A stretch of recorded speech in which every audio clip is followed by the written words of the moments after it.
She's having second thoughts. You should offer to talk to her, maybe convince her. The text glowed on my phone screen like a warning flare in the dark. It came from Lena, my fiancée's maid of honor, at 11:47 p.m. I was sitting alone on the balcony, beer half empty, scrolling through my vows, trying to find words big enough for love. The wedding was in 4 days. 4 days until Sophie walked down the aisle, until her trembling hand found mine, until all this nervous energy turned into forever. But now my stomach tightened. Second thoughts? My thumb hovered over the phone. The night was too quiet. No crickets, no cars, just the wind moving through the palm leaves like a whispering crowd. I texted back. What do you mean? Second thoughts about what? No reply. I stared at the screen, then called Lena. Straight to voicemail. Inside, the living room was littered with wedding chaos. Open boxes of centerpieces, a crumpled to-do list, the scent of lilies from Sophie's bouquet trials. She'd gone to her sister's for a girls-only sleepover, or so she'd said. I opened our shared laptop, half out of anxiety, half out of habit. I wanted to see her latest seating plan, the one she'd been obsessing over. But the browser was already open to her messages. I shouldn't have looked. I know that now. The chat was between Sophie and Lena. The latest message was timestamped 11:31 p.m. 16 minutes before Lena texted me. Sophie, I can't stop thinking about what happened. It feels wrong, but it felt so right when it happened. Lena, you have to tell him. You can't walk into marriage with that hanging over you. Sophie, I will. I just not yet. He'll never look at me the same. I froze. The cursor blinked at the end of that sentence like a pulse. I wanted to believe it was about something else. Some emotional crisis, a secret from her past, something fixable. But my heart already knew. I tried calling her. Twice. No answer.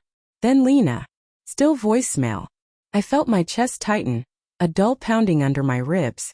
The air in the apartment suddenly smelled like her perfume, jasmine and salt water. When I finally texted Lena again, did something happen between you two? She replied almost instantly. You should talk to her. Please. That please broke me more than anything. The next morning, Sophie came home early. Her hair was damp, her eyes rimmed red but smiling, like she'd been crying but didn't want me to notice. Morning, love, she said softly, setting down her overnight bag. You're up early. Couldn't sleep, I said too quickly. She leaned in for a kiss. I turned my head just slightly, enough for her lips to brush my cheek. She noticed. I saw the flicker in her eyes. What's wrong? She asked. I held her gaze. You tell me. Her fingers fidgeted with her bracelet. What's that supposed to mean? Lena texted me last night, I said. Said you were having second thoughts. Her face drained. She what? Then I saw your messages. Her breath hitched. You went through my. Don't twist this, I snapped. Just tell me what you meant when you said, it felt right when it happened. Silence. Her throat bobbed. She looked away, eyes shining, jaw trembling. Eli. I didn't mean for it to. Who? My voice was a low growl now. Who, Sophie? Tears welled in her eyes. It was one time, she whispered. It meant nothing. I was drunk and scared and everything felt so fast. Who? Lena's brother, she said finally. At her engagement party. You'd gone home early, remember? I remembered. I'd left because I wasn't feeling well. I texted her to come with me. She'd said she wanted to help clean up. I laughed, sharp and humorless. And she's still your maid of honor? I told her I regretted it, Sophie said, voice breaking. She made me promise to tell you before the wedding, but I couldn't. I didn't want to lose you. I turned away. The walls felt too close, the air too thin. I grabbed my keys and walked out without another word. For the next 2 days, I didn't answer her calls. The wedding planner kept leaving voicemails, cheerful and oblivious. My parents texted about rehearsal dinners. Lena sent one message. She's breaking apart. Please don't make her face this alone. But how do you comfort someone who shattered you? I sat on the beach at night, watching the tide erase footprints in the sand. I thought about the way Sophie used to rest her head on my shoulder, how we'd planned to name our future daughter Clara because she liked the meaning. Bright, clear. Now everything was murky. Still, I couldn't turn off the part of me that loved her. The day before the wedding, Sophie came to see me. No makeup, no jewelry, just her and the storm behind her eyes. I called off the ceremony, she said quietly. It's not fair to you. Something in me cracked, not from relief but from the finality of it. So that's it, I said. You destroy us and just walk away?